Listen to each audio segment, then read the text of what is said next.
Paano ayusin ang may problema ang GCash account na katulad dito mga lodis? Ayan. Ganito po ang gawin nyo para po ma-open nyo or malagin nyo po ang inyong GCash account. Hanapin nyo lang po ang setting ng inyong mga cellphone. Open nyo. And then sa setting po ng inyong mga cellphone, hanapin nyo po ang search setting or search button.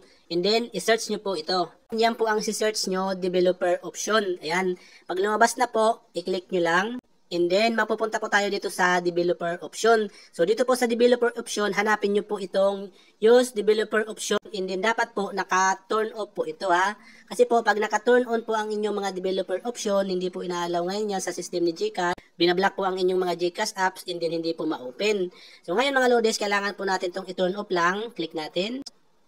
Pag once po na naka-turn off na yan sa ibang cellphone po mga lodis ay kailangan po mag-restart ang ating mga cellphone. Sa iba naman po ay hindi po. Okay, kailangan nyo lang pong i-turn off yan. So dito sa akin, kailangan daw pong i-restart ang device na to. So i-click natin itong restart. A few moments later.